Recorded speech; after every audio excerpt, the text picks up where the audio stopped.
প্রিয় দর্শক, খবর প্রতিদিন অনুষ্ঠান থেকে আপনাদের জানাই শুভেচ্ছা। দৈনিক সংবাদপত্র ভিত্তিক এই অনুষ্ঠানটি বাংলাদেশ টেলিভিশনের শহীদ ফিরোজ কায়েম চৌধুরী স্টুডিও থেকে সরাসরি সম্প্রচারিত হচ্ছে বিটিভি এবং বিটিভি ওয়ার্ল্ডে। প্রতিদিনের মতো আমাদের সঙ্গে দুজন অতিথি আছেন, তাদের সঙ্গে আপনাদের পরিচয় করে দিচ্ছি, তারপরে আমরা তাদের সঙ্গে আলোচনায় যাব এবং পত্রিকায় যে বিশেষ খবরগুলো আছে সেগুলো আপনাদের জানিয়ে দেব।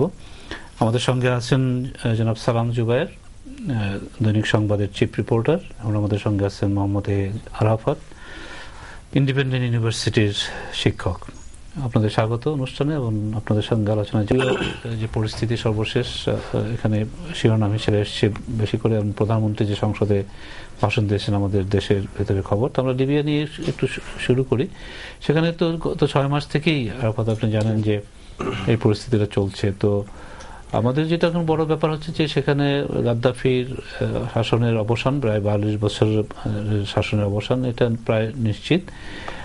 এখন আমাদের যে 5,000 বাংলাদেশি এখনো আছে, এটা একটা। আর লিবিয়াতে আমাদের অনেক বাংলাদেশি ছিল। আমরা আমাদের দিক থেকে আমাদের নিশ্চয়ই চাওয়াটা হবে যে যত দ্রুত পরিস্থিতি মানে স্বাভাবিকের দিকে চলে আসে। না, আসলে লিবিয়ার এই বিষয়টি আরো পিছন দিকে আমরা দেখছি যে গত বেশ কিছুদিন ধরে মানে মধ্যপ্রাচ্যের মধ্যে এই ধরনের একটি জাগরণ তৈরি হচ্ছে সাধারণ মানুষের মধ্যে, এবং দীর্ঘদিন ধরে বিভিন্ন স্বৈর শাসকদের দ্বারা তারা শাসিত হয়েছে, শোষিত হয়েছে। কিন্তু আমরা আসলে ওই অর্থে দেখিনি এক ধরনের গণ আন্দোলন তৈরি করতে, এবং গণতন্ত্রের প্রতি আকাঙ্ক্ষা ছিল, কিন্তু সেই আকাঙ্ক্ষার তীব্রতা এইভাবে আমরা তার বহিঃপ্রকাশের আগে কখনো দেখিনি। আমি একদিক থেকে খুশি যে আসলে গণতন্ত্রের তো কোনো বিকল্প নেই, এবং গোটা বিশ্বব্যাপী যদি একটি স্বাভাবিক একটি পরিস্থিতি রাখতে হয়, গ্লোবালি কিছু প্রবলেম আমরা ফেস করছি যেগুলো আবার প্রত্যেকটি দেশকে এসে ছুঁয়ে যায়, যেমন যে গ্লোবাল টেররিজম, মানে এই বিষয়গুলি। তো সেই সবকিছু প্রত্যেকটি দেশের মধ্যে যদি গণতন্ত্র থাকে, সুষ্ঠু রাজনৈতিক পরিবেশ থাকে, তাহলে আমার মনে হয় এগুলো কার্ভ করা, ফাইট করা ইজি। সেই পয়েন্ট অফ ভিউ থেকে আমি মনে করি এই জাগরণটা একটি পজিটিভ দিক। তবে একই সাথে আমার একটা শঙ্কা হয়, এই জাগরণ জনগণের মধ্যে থেকে যেটা উঠেছে সেটা জনগণের মধ্যেই থাকুক। মানে এই জাগরণের ফলশ্রুতিতে জনগণের হাতে যাতে ক্ষমতার গণতন্ত্র যাতে প্রতিষ্ঠিত হয়, এই গণতন্ত্র যাতে অন্য কোনোভাবে কোনো সাম্রাজ্যবাদী শক্তি বা অন্য কোনো মহল যাতে চুরি করে না নিয়ে যেতে পারে, তাহলে কিন্তু আবার যে কাশি একটা সিচুয়েশন। আমরা আফগানিস্তানের ক্ষেত্রে দেখেছি যে এক যুদ্ধ হলো, সোভিয়েত ইউনিয়নকে তাদেরকে পরাজিত করে তাদেরকে রেখে দিয়ে চলে যাওয়া হলো, এবং এমন একটা সিচুয়েশন ক্রিয়েট হলো যে এখানে গোটা বিশ্ব এক ধরনের সমস্যার মধ্যে পড়ে গেল, এবং এখন আমরা সেই সমস্যা নিয়ে এবং ডিল করছি, এবং বাংলাদেশে তো সেই সমস্যা আমরা এর বিশাল একটা দেখেছি মূর্তি। তো সেই দিক থেকে আমি মনে করি এটা পজিটিভ, বাট এটা পজিটিভ এই ধারাটা ধরে রাখতে পারলে এবং জনগণের হাতে আরব বিশ্বের ক্ষমতা থাকুক এবং আরব বিশ্বের গণতন্ত্র প্রতিষ্ঠিত হোক, সেইটাই আমার চাও। আমি ব্যক্তিগতভাবে সেটা মনে করি।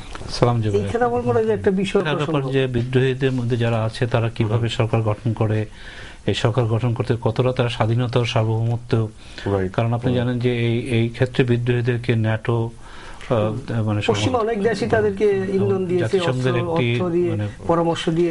আমার ব্যক্তিগতভাবে আশাবাদ থাকবে তারা তাদের স্বাধীনতা, সার্বভৌমত্ব এবং গণতান্ত্রিক শাসন নিয়ে সুখে থাক। কিন্তু আশঙ্কার জায়গাটি হচ্ছে যে সাম্রাজ্যবাদীদের এক ধরনের ইন্টারভেনশন থাকতে পারে। আর একটা আশঙ্কার জায়গা হচ্ছে যে মৌলবাদী চরমপন্থী গোষ্ঠীর এক ধরনের উত্থানের সিচুয়েশন ক্রিয়েট হতে পারে।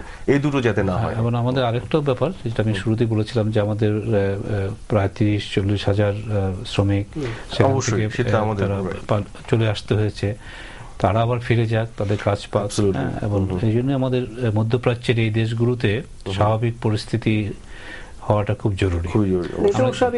আমরা যেমন ইরাকের ব্যাপারে আমাদের যাচ্ছে অনেকেই, কিন্তু সেটা অনুমতি ছাড়াই যাচ্ছে, কিন্তু ইরাকে যদি স্বাভাবিক পরিস্থিতিটা হয়ে আসতো তাহলে কিন্তু সেখানেও বাংলাদেশের অনেক, এবং সেখানে এখন যে পুনর্গঠন হবে, এখন যে উন্নয়নের ছোঁয়া লাগবে, কিন্তু বিপুল সংখ্যক শ্রমিক বিভিন্ন দেশ থেকে যেতে হবে। সেখানে আমাদের জন্য, আমাদের যারা শ্রমজীবী এখানে ছিলেন, তাদের কিন্তু একটা বিশাল সুযোগ তৈরি হবে।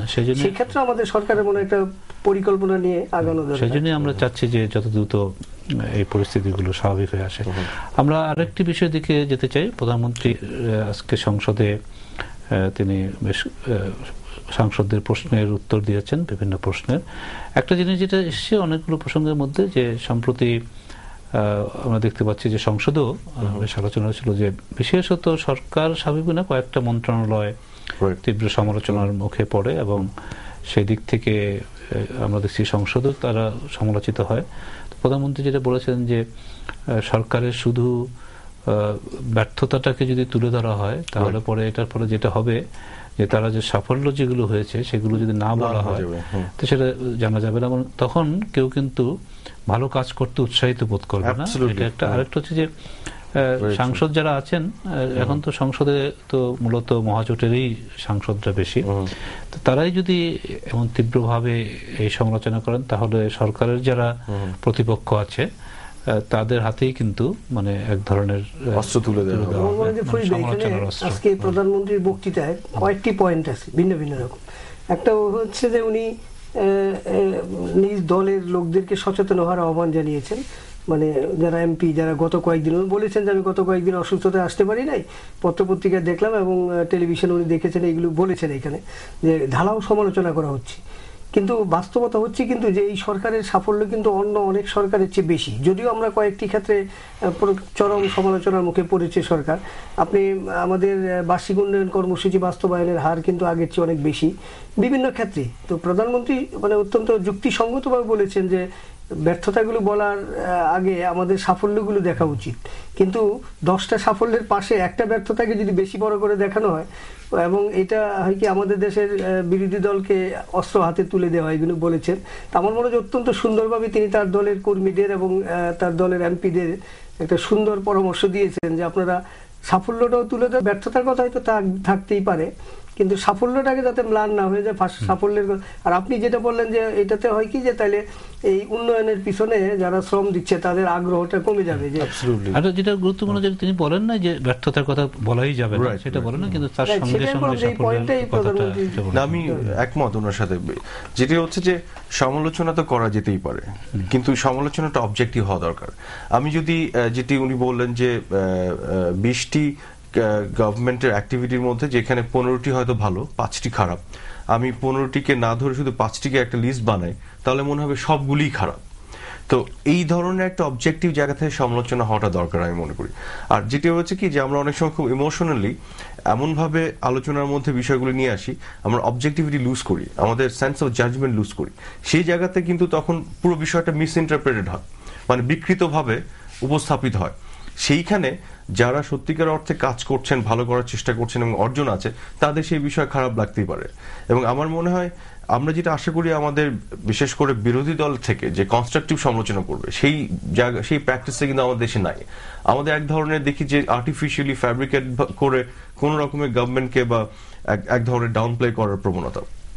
এখন দলের মধ্য থেকেও যদি এমন কিছু হয় যে একটি দুটি বিষয়কে কেন্দ্র করে এমনভাবে সমালোচনাটা স্প্রেড করা হলো যে অন্যান্য অর্জনগুলি আর থাকলো না চোখের সামনে। সাধারণ মানুষ তো আসলে মিডিয়ার উপর নির্ভরশীল। যেমন প্রদীপ ভাই একটা জিনিস বলি যে দীর্ঘমেয়াদী যে পরিকল্পনাগুলি সরকারের এবং সেই পরিকল্পনার মধ্যে যে অর্জনগুলি সেগুলো কিন্তু আপনি এই মুহূর্তে দেখবেন না, কিন্তু সেগুলোর জন্য অনেক বেশি কাঠখড় পুরোতে হয়।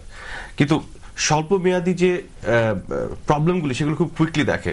যেমন আমরা এটা আশা করি না যোগাযোগ মন্ত্রণালয় যদি কিছু স্বল্পমেয়াদী ব্যর্থতা থেকেও থাকে, যে গত কিছুদিন আমরা জানি একটানা বৃষ্টির ফলশ্রুতিতে এবং তারও আগে থেকে এই মহাসড়কগুলির যে সমস্যাগুলি তৈরি হয়েছে এগুলো যদি প্রপারলি আইডেন্টিফাই, প্রপার ব্যবস্থাপনার আওতায় এটাকে কাজের মানে এক ধরনের অ্যাক্টিভ নেওয়া যেত, মেজার্স নেওয়া যেত, তাহলে হয়তো এগুলোকে ঠিক করা যেত বা কিছুটা দুর্ভোগ লাঘব করা যেত। কিন্তু তার অর্থ এই না যে বাংলাদেশ কেন এলিভেটেড এক্সপ্রেসওয়ে করবে না, কেন ফ্লাইওভার করবে না, কেন মেট্রো রেল প্রজেক্ট করবে না। আমরা এগুলোকে প্রশ্নের সম্মুখীন করে ফেলছি, অথচ এগুলো পদ্মা সেতু কেন করবে না। এগুলো কিন্তু এই গভর্নমেন্টের দীর্ঘমেয়াদী পরিকল্পনা বড় বড় কিছু অর্জন, এবং এই কাজগুলি শুরু হওয়ার আগে থেকে অনেক কাজ করতে হয়, যে কাজগুলি মানে হোমওয়ার্ক করতে 2-3 বছর লেগে যায় একটা government, and this is very true.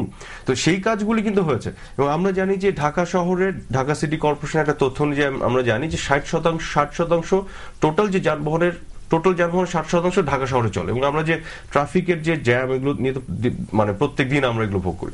তো এগুলোকে নিরসনের জন্য যে পরিকল্পনাগুলো, যে কাজগুলি হচ্ছে সেগুলোকে আমরা অ্যাবসলিউটলি আন্ডারমাইন করতে পারি না। যে ক্ষণিকের যে সমস্যাগুলি তৈরি হয়েছে সেগুলোও সলভ করতে হবে। কাজে সমালোচনার সময় আমাদের টু দ্য পয়েন্ট স্পেসিফিকলি বিষয় ধরে সমালোচনাগুলি করা উচিত। একেবারে ঢালাও সুইপিং কমেন্ট বা জেনারেলাইজ করে ফেলাটা তাহলে সেটা সঠিক তথ্য উপস্থাপন করে না, মানুষ বিভ্রান্ত হয়। সেক্ষেত্রে আমি বলবো প্রাইম মিনিস্টার মানে সঠিক একটি উপদেশ দিয়েছেন সাংসদদের। তিনি আরেকটা প্রসঙ্গ টেনেছেন, আমরা এই প্রসঙ্গে একটু আপনাদের দৃষ্টি আকর্ষণ করতে চাই যে বঙ্গবন্ধুর সরকারের যে শুরুর দিকটা তিনি বলেছেন যে সেই সময় কিন্তু তিনি তাকে সময় দেওয়া হয়নি, অর্থাৎ যুদ্ধ বিধ্বস্ত দেশকে পুনর্গঠনের প্রসঙ্গটা তিনি বলেছেন যে তখন খুব সমালোচনা, প্রপাগান্ডা, প্রচারণা সেগুলো ঘটে এবং শেষ পর্যন্ত দেখা যাচ্ছে যে তার জনপ্রিয়তা এইভাবে কমবে না, কিন্তু শেষ পর্যন্ত তাকে হত্যা করার মধ্য দিয়েই না, সেই সময় অনেক প্রতিবন্ধকতা তৈরি করা হয়েছিল। মানে আমরা যখন সমালোচনা তখন যারা করতেন তারা কিন্তু এই প্রতিবন্ধকতাগুলোকে সমালোচনার মধ্যে ইনক্লুড করেননি, তাহলে কিন্তু সমালোচনাটা অতটা বাস্তবসম্মত না। আপনি উনি উল্লেখ করেছেন যে সেই সময় যে অরাজকতা তৈরি করার একটা পরিকল্পনা নিয়ে ষড়যন্ত্র হচ্ছিল সেইগুলো কিন্তু তখন আলোচিত হয়নি। এখনো উনি বলেছেন যে একটা হিংস দিয়েছেন, আসলে আমাদের ব্যর্থতাগুলো যদি সফলতার চেয়ে বেশি বলা হয় তাইলে কিন্তু একটা কথা বলেছেন যে সেই সময় যারা এগুলো করেছে তারা মূলত স্বাধীনতা বিরোধী শক্তি যারা, কিন্তু ওই প্রচারণার মধ্যে মুক্তিযুদ্ধের পক্ষে শক্তিরও কেউ কেউ সেখানে জড়িয়ে পড়েছে। তো সেটা আমাদের জন্য একটা এই প্রসঙ্গটা মনে করি যে সেটাকে তুলে আনা, এখানে বক্তৃতায় বলা এবং এই ধরনের একটা সেটা একটা তাৎপর্যপূর্ণ ব্যাপারই বটে। তো আপনারা যেটা বলেছেন সেটা সেদিক থেকে ঠিকই, যে আসলে এটা হতে পারে এমন যে মানুষের হয়তো যে বলে না যে তার প্রকৃতিটি এরকম যে আপনার যেটা বলে যে গ্লাসটা অর্ধেক পূর্ণ অর্ধেক খালি, তখন একজন লোক থাকে যারা বলে যে এটা খালি। খণ্ডিতভাবে উপস্থাপন করলে যে সমস্যাটি হয়, আমি কি এখানে একটা ছোট্ট আমার অভিজ্ঞতা থেকে একটা ছোট্ট গল্প বলতে চাই বিষয়টা নিয়ে। আমি যে ইউনিভার্সিটি শিক্ষকতা করি, আমরা যে ক্যাম্পাসে ছিলাম সেখান থেকে আমরা কিছুদিন আগে আমাদের নতুন নিজেদের ক্যাম্পাসে গেছি। তো ক্যাম্পাসে যাওয়ার পথে আমাদের ফার্নিচার নিয়ে যারা মুভ করছিল, হাউসকিপাররা, তারা আমার ক্যাবিনেটের চাবি হারিয়ে ফেলেছে। তো আমি ক্যাম্পাসে যাওয়ার পর আমাদের স্কুল অফ বিজনেসের যে ডিরেক্টর, যিনি যার মূল দায়িত্ব ম্যানেজারের দায়িত্ব, ওনাকে ইনফর্ম করলাম আমার চাবি লাগবে। সেই চাবিটা উনি দিচ্ছি করতে করতে 3 মাস লাগিয়ে দিয়েছেন আমাকে দিতে, একটা ছোট্ট চাবি। এখন আপনাকে যদি আমি আউট অফ দ্য কনটেক্সট বলি, উনি কোনো ম্যানেজার হলেন, উনি 3টা মাস সময় লাগিয়েছেন একটা চাবি দিতে। আমাদের অ্যাপারেন্টলি মনে হবে হ্যাঁ তাই তো, এতদিন লাগবে কেন, কিন্তু পূর্ণাঙ্গ পিকচারটা যদি দেই, উনি নতুন একটি ক্যাম্পাসে যাওয়ার পরে ওনার অনেক প্রায়োরিটি ছিল ক্লাসরুমগুলি ঠিক করা, কম্পিউটার ল্যাব ঠিক করা যাতে স্টুডেন্টদের অ্যাসাইনমেন্ট করতে অসুবিধা না হয়, মাল্টিমিডিয়া প্রজেক্টর রেডি করা ফ্যাকাল্টিদের যাতে, রাইট? যেটা হচ্ছে যে একটা ইউনিভার্সিটির স্কুল অফ বিজনেস চালাতে একজনের 3 মাস লেগে যায় যদি একটা চাবি দিতে, সেখানে বাংলাদেশের মতন এরকম একটা কমপ্লেক্সিটি যে দেশের মধ্যে আছে, সেই দেশে কিভাবে 3 বছর দীর্ঘদিন ধরে পুঞ্জীবিত সব সমস্যার সমাধান হয়ে যাবে রাতারাতি, সেটি বাস্তবসম্মতভাবে ভেবে দেখার দরকার আছে আমার মনে হয়। এবং স্বল্পকালীন, আমি যেটা মনে করি স্বল্পমেয়াদী যে ব্যর্থতাগুলি আছে সেগুলোকে টু দ্য পয়েন্ট আমরা সমালোচনা করতে পারি, কিন্তু জেনারেলাইজ করা ঠিক হবে না। আপনি ঠিকই বলেছেন, এটা প্রেক্ষাপটে এবং তার সামগ্রিকতার মধ্য দিয়ে এটা বলাটা খুব স্বাভাবিক। তো আমরা আরেকটি প্রসঙ্গে যাব, বিয়োগান্তক তো বটেই আমাদের একটা আইবি রহমান, আপনি জানেন যে 21 আগস্টের যে গ্রেনেড হামলা, আওয়ামী লীগের সমাবেশ যেখানে তৎকালীন বিরোধী নেত্রী শেখ হাসিনার ভাষণ শেষ হওয়ার প্রায় সঙ্গে সঙ্গেই মুহুর্মুহু আক্রমণ, সেখানে অনেকেই মারা গেছেন, তার মধ্যে মানে একেবারে সাথে সাথেই মারা গেছেন এমন আছে, অনেকে মারাত্মক আহত হয়েছেন পরে মারা গেছেন। তার মধ্যে আইবি রহমান 21 আগস্টে তিনি মারাত্মকভাবে আহত হন, কিন্তু তিনি হাসপাতালে শেষ নিঃশ্বাস ত্যাগ করেন 24 আগস্ট।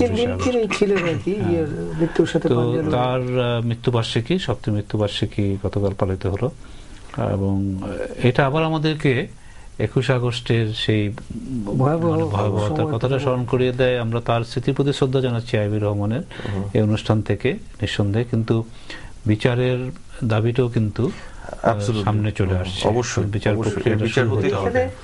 তো আপনি যেই এটা তুলেছেন, এটা শুনলেও অনেকের খুব মন খারাপ হয়ে যায়। আর সেই দিন আমি ওই অ্যাসাইনমেন্টে ছিলাম, আমার অ্যাসাইনমেন্ট ছিল সেই দিন ওই জনসভা কভার করা, এবং এই বোম ফাটার পরপরই ধরেন কয়েক সেকেন্ডের মধ্যে আমরা কয়েকজন সাংবাদিক, আমি ছিলাম, আমাদের শাহেদ চৌধুরী ছিল, আমাদের উত্তম চক্রবর্তী ছিল, আরো যারা ছিল, খুব কাছ থেকে এই পুরো পরিস্থিতিগুলো দেখেছি আর কি। এটা একটা ভয়াবহ, আমি গত 3-4 বছরে অনেকগুলো লেখা লিখেছি। তো আপনি যেটা বলতেছিলেন যে এরকম ভয়াবহ একটা ঘটনার আমরা কিন্তু ওইভাবে বিচারটা পাইনি। আপনি জানেন যে এর আগে যারা ক্ষমতায় ছিল তারা এটা নিয়ে অনেক নাটক করেছে, তো এখন আমরা শোক করব, তার পাশাপাশি আমাদের এই বক্তব্যটা তুলে ধরা দরকার যে আমরা আসলে একটি প্রপার বিচার হওয়া দরকার, এবং এই জন্য দীর্ঘদিন বসে থাকার কোনো সুযোগ নেই। কারণ আমাদের যারা এই ঘটনাগুলোর পিছনে যারা যোগসাজশ ছিলেন তারা তো ষড়যন্ত্র করছেন। আপনি যেটা বললেন বিচার নাই, আমি এই প্রসঙ্গটা আমার মনে পড়লো যে বিএনপি তো এখনো বলছে যে জর্জ মিয়া নামক, আমি ওই দিকে যাচ্ছিলাম যে এই কথাগুলো বলে আসলে আমাদের বলছে, যেখানে সামগ্রিকভাবে সবাই বলছে যে এটা সবকিছু বের হয়ে আসছে, হাস্যকর ব্যাপার ছিল, সেটা তারা বলছে। তো আপনি সেটার ব্যাপারে না, আমরা মুখে সবসময় গণতন্ত্রের কথা বলি, আইনের শাসনের কথা বলি, এমন কোন রাজনৈতিক নেতা পাবেন না যারা আইনের শাসন গণতন্ত্রের কথা বলে নেয়। কিন্তু এইটা কেমন ধরনের গণতন্ত্র হলো যে যেখানে একটা বাহিনীর লোকেরা একজন ছেলেকে দাঁড় করিয়ে, সে কিছুই জানে না, তাকে দিয়ে এত নাটক সাজানো এবং পুরো বিচারটাকে একটা ভণ্ডুল করে দেওয়ার একটা চক্রান্ত হয়েছিল। তো সেইখান থেকে এই সরকার আসার পর একটা সত্য বেরিয়ে আসছে, এবং প্রতিদিনই আপনি এটা নিয়ে নানান কাহিনী আমরা শুনতে পাচ্ছি যেগুলো বাস্তব সত্য। তো এখন আপনার সাথে আমি একমত যে আসলে অত ইয়ে গিয়ে এখন আর লাভ নেই, কিন্তু এখন বিচারের দিকে যেতে হবে। বিচারটা যাতে খুব তাড়াতাড়ি হয়, প্রপার হয়, ন্যায় বিচার হয়, সেই দিকে আমাদের মনোযোগ দিতে হবে। আমার কাছে এদের প্রতি সম্মান জানানো হবে। এই কোয়েশ্চেন আমার কাছে খুব সিম্পল মনে হয়, কারণ তৎকালীন প্রশাসনের সহযোগিতা ছাড়া এরকম একটি ঘটনা ঘটা অবাস্তব একটি ব্যাপার। আমি কোনো এভিডেন্স ছাড়াও ধারণা করেই বলতে পারি এটা। তার পরবর্তীতে আরো প্রমাণিত হয় যখন তৎকালীন প্রশাসন এই বিষয়টি সুষ্ঠু তদন্ত করে সঠিক বিচার প্রক্রিয়ার মধ্যে নিল না, তখনই আমার মনে সন্দেহ হয় তার মানে তারা এটাকে অন্য খাতে প্রবাহিত করতে চাইলো। কেন করবে যদি তাদের ইনভলভমেন্ট না থাকে? সেটা কিন্তু প্রমাণ হয়ে যায়। তার পরবর্তীতে আমরা যখন এই গভর্নমেন্ট আসার পর আরো তথ্যপত্র পাচ্ছি, তখন এটা আরো প্রমাণিত হচ্ছে যে তাদের সংশ্লিষ্টতা ছিল। কাজে আজকে এটি ওপেন ট্রায়াল হচ্ছে, লুকোচুরি করছে না, একেবারে ওপেন হচ্ছে। সেই ওপেন ট্রায়ালের মধ্য দিয়ে সঠিক বিচার প্রক্রিয়ার মধ্য দিয়ে যে বিচারটি যেদিকে যাবে সেদিকে যেতে হবে, এবং সুষ্ঠু বিচারের মধ্য দিয়ে দোষীদের শাস্তি দিতেই হবে। কারণ রাজনীতিতে আমরা এই ধরনের প্র্যাকটিস দেখতে চাই না, এটি খুবই ভয়ঙ্কর একটি প্র্যাকটিস। বিরোধী দলের সমস্ত নেতৃত্বকে একেবারে গ্রেনেড মেরে উড়িয়ে দেওয়া, মানে আমাদের রাজনীতিতে আমরা ককটেল দেখেছি, আমরা গ্রেনেডের ইন্ট্রোডাকশন প্রথম দেখলাম 21 আগস্টে। এখানে আমরা দেখেছি যে গত কয়েকদিন যাবৎ পত্রপত্রিকায় লেখাও হচ্ছে যে কিভাবে হাওয়া ভবনে বৈঠক হয়েছিল, এবং সেখানে তারেক রহমান যিনি একজন আসামিও, সেটাই আমি বলতেছিলাম যে প্রতিদিনই কিন্তু আমাদের এই ঘটনাগুলো বেরোচ্ছে যে কোথায় কিভাবে কারা ষড়যন্ত্র করেছিল এবং কে জড়িত ছিল, কে কি নির্দেশ দিয়েছে, কোত্থেকে অস্ত্র এসছে, এই সবগুলো কিন্তু প্রতিদিন বেরিয়ে আসছে। এবং এটা কিন্তু আমাদের না, যারা তদন্ত করছে তাদের বক্তব্য এটা পাওয়া যাচ্ছে, এবং তারাই তদন্ত করে পেয়েছেন কোথায় কখন কে ছিল, এই সবগুলো ডিটেলস আমরা জানতে পারছি এখন। কিন্তু এতদিন কেন আমাদেরকে অন্ধকারে রাখা হয়েছে? কেন যারা সংশ্লিষ্ট ছিল তাদের অনেকে তো সাক্ষ্য দিচ্ছে, মুফতি হান্নান যেমন, ও নিজেই তো সাক্ষ্য দিয়েছে যে কবে কোথায় কিভাবে বৈঠকগুলি হয়েছে, ওনাকে যে গ্রেনেড হ্যান্ড ওভার করেছে বাবর সাহেব নিজে, উনি তো নিজেই বলছেন এগুলো। এবং উনি এটাও ব্যাখ্যা করছেন যে কিভাবে এটা ফেল করলো, কিভাবে মারতে পারলো না যিনি প্রাইম টার্গেট ছিলেন, তৎকালীন বিরোধী দলীয় নেত্রী শেখ হাসিনা। সেইগুলো তো তারা ব্যাখ্যা করছে। তাহলে এই জিনিসগুলি তো সত্যের উপরে দাঁড়িয়ে বের হয়ে আসছে। কাজে সুষ্ঠু এই প্রক্রিয়ার মধ্য দিয়ে আমরা চাই যে এটা বিচারটি হোক, এবং এটির প্রয়োজন আছে বাংলাদেশের গণতন্ত্রের স্বার্থে এবং আইনের শাসন প্রতিষ্ঠার স্বার্থে আমরা মনে করি।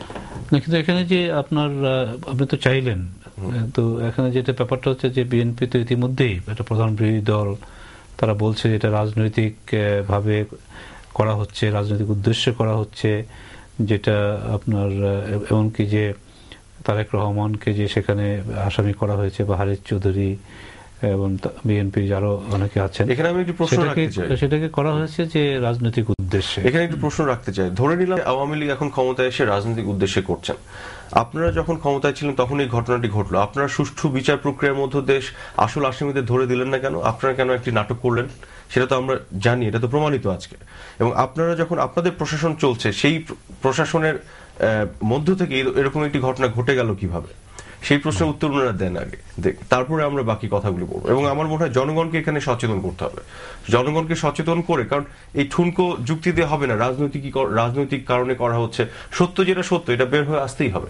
কিন্তু আমাদের দেশে তো সেটা একটা বড় সমস্যা, কারণ আপনি রাজনৈতিকভাবেই হামলা মানে গুলো হয়, আমরা রাজনৈতিক জনসভায় হয়েছে, একজন নেত্রীকে করার জন্য করা হয়েছে, কিন্তু আমরা যেটা জানি যে যখনই কোনো রাজনৈতিক নেতা বা কারোর বিরুদ্ধে কোনো মামলা হয় তাহলে বলা হয় রাজনৈতিক উদ্দেশ্যে। আমরা যারা 24 জন সেদিন নিহত হয়েছেন, তাদের স্মৃতির প্রতি শ্রদ্ধা জানাচ্ছি, আইবি রহমানের প্রতি বিশেষ করে। আর যারা আহত হয়েছেন, যারা সারা জীবনের জন্য তারা এই জিনিস বয়ে বেড়াবেন, তাদের প্রতিও আমাদের সমবেদনা। আপনাদের দুজনকে ধন্যবাদ এই অনুষ্ঠানে আসার জন্য।